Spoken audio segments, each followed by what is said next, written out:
good job of putting together the inning to get the leadoff base hit.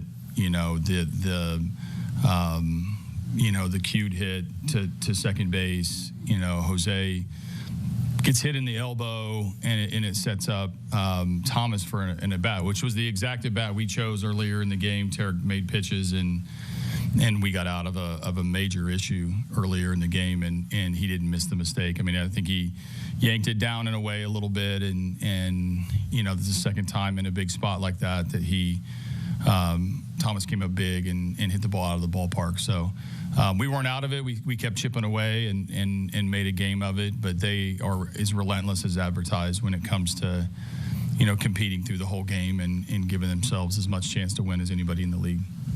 What did you know about Carpenter's availability going into the game, and then how did you decide when to? Yeah, so I knew he was able to do one of two things. If I got him in the DH spot, he could stay in the DH spot and go base to base, albeit uncomfortably.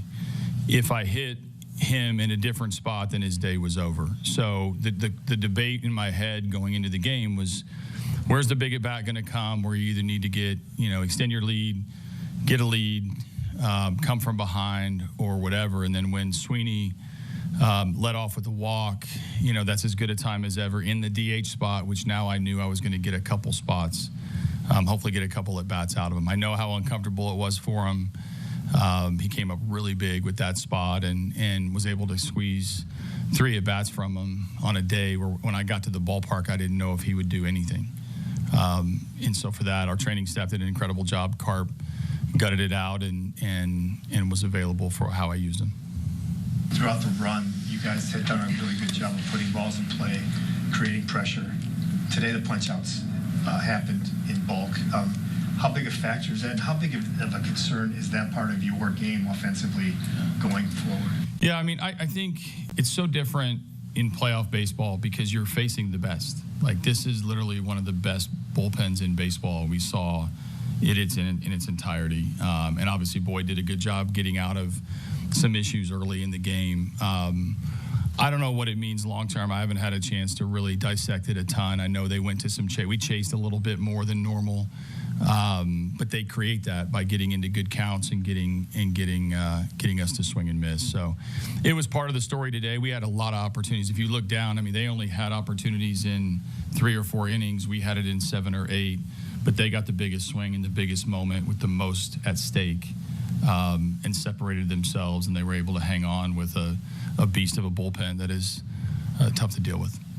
It's tough to reflect in the moment, but do you think you look back on these last 2 months as a really remarkable and special time? It was incredible. Our guys, what we had to do to galvanize ourselves and put together stretches of good baseball as the notoriety, enhanced, as the expectations rose, as the attention grew. We did an incredible job as a group of just staying grounded and trying to do our best every day, and it led us to where we are. And our players, our coaches, our organization never flinched. Like, we never thought that we shouldn't be here, and that is going to fuel us moving forward, and we're going to be a problem for people if we can continue that mindset and continue that hunger to feel this. I just told the guys, like, once, and I think I said it earlier this week, once you play in 1 October, you never want to miss one the rest of your career, ever. And so we're going to need to do a lot of work to get better and continue to play the brand of baseball that is winning baseball. With how close the last 4 games were and all the matchups on both sides, how draining was this series? Yeah, I mean, obviously, I wish I could sleep it off and then get to the next game. I mean, that's the goal, but this was an incredible series. It's great for baseball. It's great for the AL Central.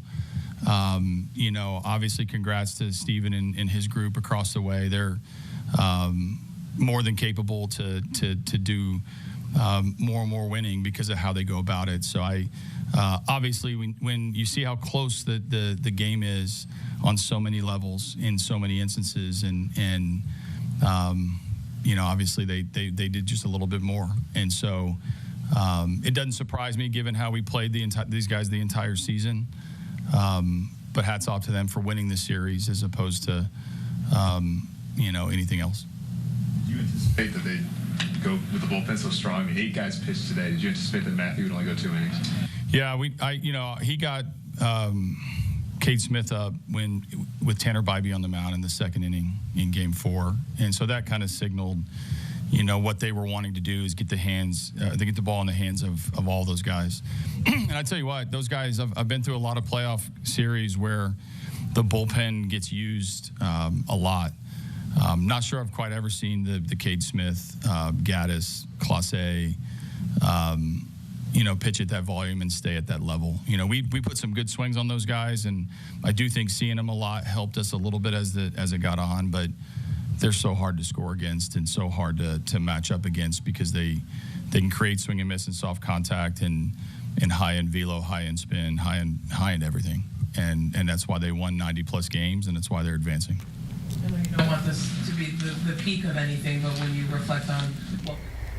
The Tigers were trying to do something only a select few have done, win a playoff series after being 10-plus games back of the playoffs. They fell short by 1 game in the division series.